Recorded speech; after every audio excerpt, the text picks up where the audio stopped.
ये टुटपुंजिया नेता है, कांग्रेस के अध्यक्ष थे बिहार में, और उस पार्टी के पीठ में छुरा घोंप के मंत्री बनने के लिए तब कांग्रेस छोड़कर ये आदमी आकर जदयू में शामिल हुए।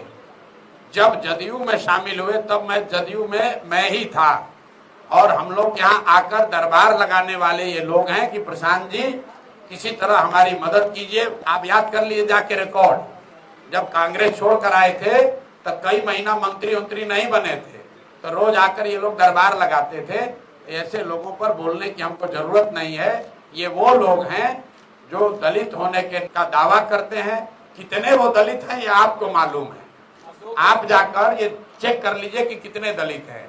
ये पूरी जन स्वराज की लड़ाई किसी एक व्यक्ति के खिलाफ नहीं है, उस मानसिकता के खिलाफ है जिसमें 1200 परिवार के लोग ये समझते हैं कि हम रहेंगे, हमारे बाबूजी थे, हम रहेंगे और हमारे बाद हमारा बाल बच्चा रहेगा। आप जिस परिवार की बात कर रहे हैं, भाई साहब अपने मंत्री हैं, बेटी सांसद है दूसरे दल से, अभी दामाद को धार्मिक न्यास बोर्ड में बना दिया गया, तो पूरा बिहार यही परिवार लोग अगर कब्जा करके बैठेंगे तो दूसरे लोग कहाँ जाएंगे।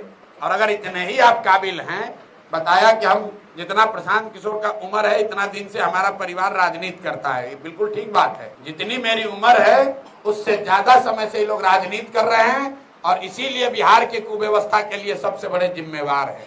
इनको बताना चाहिए कि तुम 25-30 साल से 3 पीढ़ी राजनीति में हो, तो बताओ, अगर दलित भी होने का भी दावा कर रहे हो तो बताओ कि कितने दलित बच्चों का तुमने जीवन सुधारा, कितने दलित बच्चों के लिए कुछ किया।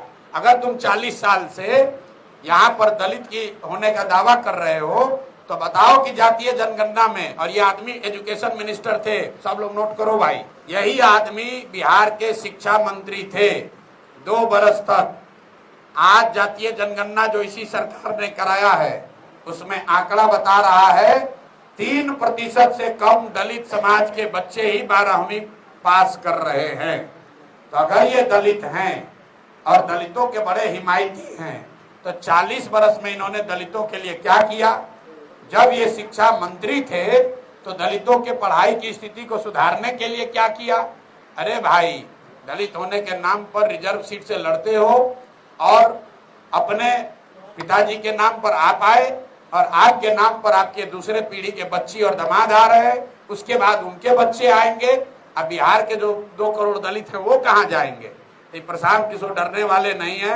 हमको कहा कि मानहानि का मुकदमा कर देंगे, मुकदमा किए है ना, तब कोर्ट का फैसला आने दीजिए, दूध का दूध पानी का पानी हो जाएगा।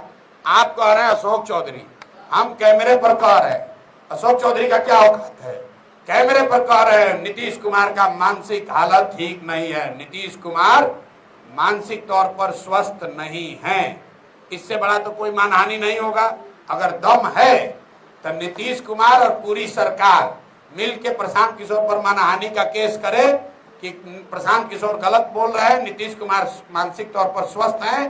प्रशांत किशोर कह रहे हैं कि नीतीश कुमार मानसिक तौर पर स्वस्थ नहीं है।